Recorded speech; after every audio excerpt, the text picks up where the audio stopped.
Break के बाद रुक करेंगे यूपी बुलेटिन की ओर, जिसमें बात होगी मुरादाबाद की, जहां खनन माफियाओं के आगे प्रशासन बेबस नजर आ रहा है। साथ ही बात होगी प्रयागराज की, जहां पुलिस कमिश्नर प्रयागराज और डीसीपी यमुनानगर डीसीपी नगर क्षेत्र के नेतृत्व में एसओजी टीम ने 2 जगह कुख्यात अपराधियों के साथ मुठभेड़ की। ऐसी तमाम खबरों पर विस्तार से करेंगे चर्चा।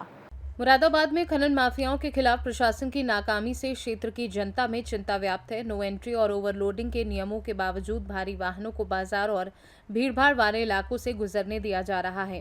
3 साल पहले खनन माफियाओं द्वारा उपजिलाधिकारी के साथ की गई हाथापाई को जनता अब भी नहीं भूली है। वन विभाग के सुरक्षा कर्मी भी मुनाफे के लिए ओवरलोड वाहनों को पास कर रहे हैं। प्रशासन की मौन नीति से खनन माफियाओं के हौसले बुलंद हैं और जनता में डर और असुरक्षा का माहौल है। मुरादाबाद से सी न्यूज संवाददाता देश रतन सिंह की रिपोर्ट। ठाकुर द्वारा नगर क्षेत्र में शगुन चौराहे के पास उस समय अफरा तफरी मच गई जब कुछ युवकों द्वारा अस्पताल से अपना इलाज कर घर लौटते समय हमला कर दिया गया, जिस पर हमलावरों ने युवक को जमकर पीटा, जिससे युवक बुरी तरह लहूलुहान हो गया। ठाकुर द्वारा मोहल्ला जाटवान निवासी राजू ने पुलिस को तहरीर देकर बताया कि बाइक सवार युवकों ने गाली देते हुए मारपीट शुरू कर दी। पीड़ित ने नामजद सहित कड़ी कार्रवाई करने की मांग की। पुलिस तत्परता दिखाते हुए 2 युवकों को हिरासत में ले लिया है। राहगीरों का कहना है कि नगर में खुलेआम गुंडागर्दी होना पुलिस पर सवालिया निशान खड़े करता है। लोगों ने प्रशासन से ऐसे लोगों के खिलाफ कड़ी कार्रवाई की मांग की है। मुरादाबाद से सी न्यूज संवाददाता देश रतन सिंह की रिपोर्ट। पुलिस कमिश्नर प्रयागराज और डीसीपी यमुनानगर डीसीपी नगर क्षेत्र के नेतृत्व में एसओजी टीम ने आज 2 जगह कुख्यात अपराधियों के साथ पुलिस मुठभेड़ हुई, जिसमें 2 लोग जख्मी हुए और 3 लोगों की गिरफ्तारी हुई। पहली घटना प्रयागराज के नैनी थाना क्षेत्र में हुई, जहां शहर में लगातार हो रही लूट की घटनाओं पर अंकुश लगाते हुए नैनी पुलिस और एसओजी की संयुक्त टीम द्वारा एक अपराधी को घायल किया गया और 3 अपराधियों को गिरफ्तार किया गया। वहीं दूसरी घटना में प्रयागराज के करेली थाना क्षेत्र के अंतर्गत 25,000 का इनामिया अपराधी पुलिस की गोली का शिकार हुआ। घायल अभियुक्तों का उपचार के लिए स्वरूप प्राणी अस्पताल में भर्ती कराया गया। वहीं गिरफ्तार अभियुक्तों के खिलाफ अलग अलग धाराओं में कार्रवाई की जा रही है। एक ही दिन हुए दोनों मुठभेड़ में जहां कुख्यात अपराधी प्रयागराज पुलिस के चंगुल में फंसे, वहीं कई बड़े अपराधियों का भी खुलासा हुआ है। एक बार फिर प्रयागराज में एक्शन मोड में योगी सरकार कानून व्यवस्था को और मजबूत करने और नगरवासियों को सुरक्षित रखने के लिए पहरा बढ़ाया गया है। माफियाओं और अपराधियों पर चलेगा अब योगी का चाबुक। प्रयागराज छोड़ने को मजबूर हो रहे हैं गुंडा माफिया अपराधी किस्म के लोग।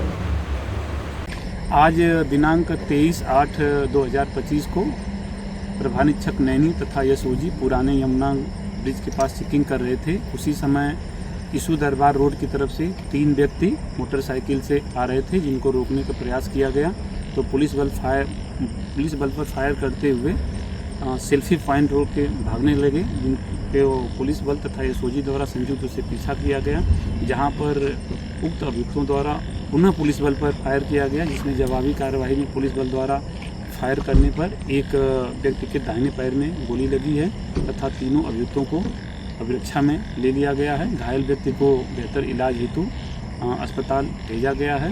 अभियुक्तों के कब्जे से 88,000 रुपये नगद, 2 पीली धातु की चेन, एक अवैध पिस्टल, खोखा और कारतूस तथा घटना में प्रयुक्त मोटरसाइकिल बरामद की गई है।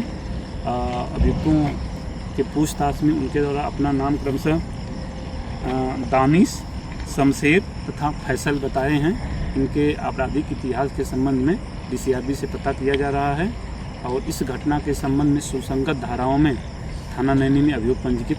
प्रयागराज से सी न्यूज संवाददाता मंगला की रिपोर्ट।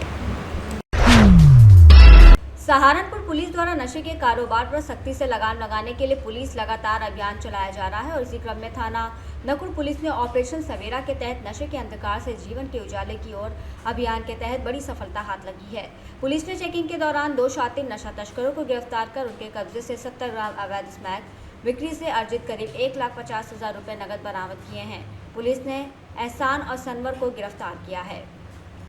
जैसा कि आपको विदित है कि श्रीमान पुलिस उप महानिरीक्षक महोदय सहारनपुर परिक्षेत्र द्वारा सहारनपुर परिक्षेत्र के तीनों जनपदों में ऑपरेशन सवेरा अभियान चलाया जा रहा है, जिसमें कि मादक पदार्थ की तस्करी एवं बिक्री करने वाले जो अभियुक्त हैं उन पर कार्रवाई करने के निर्देश इसमें मिले और निरंतर सहारनपुर पुलिस द्वारा इस पे कार्रवाई की जा रही है। इसी क्रम में थाना नकुड़ पुलिस द्वारा आज चेकिंग के दौरान मुखबिर की सूचना पर 2 नशा तस्करों को गिरफ्तार किया है, जिनका नाम एहसान पुत्र बहादुर है, ये नवाजपुर गांव का रहने वाला है, तथा दूसरा सनव्वर पुत्र इरफान, ये खेड़ा अफगान कस्बे का रहने वाला है। इन दोनों के कब्जे से पुलिस को 70 ग्राम अवैध स्मैक बरामद हुई है, जिसकी अंतर्राष्ट्रीय बाजार में कीमत लगभग 7 लाख रुपए के आसपास है। और इनके कब्जे से 1.5 लाख रुपए भी बरामद हुए हैं, जो कि इन्होंने आसपास के क्षेत्र में जो स्मैक बेचने के बाद प्राप्त किए थे, वो भी पुलिस ने बरामद किए हैं। और इनसे जब पूछताछ की गई तो इन्होंने बताया कि नवाजपुर के 2 व्यक्ति हैं जो कि स्मैक सप्लाई करते हैं इन्हें, उनसे इन्होंने खरीदी है। उनके नाम भी पुलिस ने इस मुकदमे में प्रकाश में लाए हैं और आगे उन पर भी कार्रवाई की जाएगी। और साथ ही इस तरह के और भी जो अभियान जो है इस तरह के और भी चलाए जाएंगे और अन्य थाना क्षेत्रों में भी इस तरह की बरामदगी करके नशा तस्करों को जेल भेज। सहारनपुर से सी न्यूज़ संवाददाता सलमान अली की रिपोर्ट। खबर सुल्तानपुर से है, जहां सूरापुर महावीरन विजेतवा धाम में आस्था और विश्वास का सैलाब उमड़ा। भोर से ही भक्तों का जन सैलाब मंदिर की ओर उमड़ पड़ा। न केवल आसपास के गांव से बल्कि दूर दराज जिलों और पड़ोसी राज्यों से भी श्रद्धालु हनुमान जी के दर्शन के लिए पहुंचे। पूरा धाम जय श्री राम और बोल बजरंग बली की जय के गगनभेदी जयकारों से गूंज उठा। भीड़ इतनी अधिक रही कि भक्तों की लंबी कतारें मंदिर परिसर से बाहर तक लगी रही। भक्तों की सेवा के लिए मंदिर परिसर में विशाल भंडारे का आयोजन किया गया। हजारों श्रद्धालुओं ने प्रसाद ग्रहण किया और इसे हनुमान जी की कृपा माना। मुख्य मार्ग से लेकर धाम परिसर तक कई स्थानों पर प्रसाद वितरण चलता रहा, जिसमें श्रद्धालुओं ने उत्साहपूर्वक भाग लिया। श्रद्धालुओं की भारी भीड़ को देखते हुए पुलिस प्रशासन पूरी तरह मुस्तैद रहा।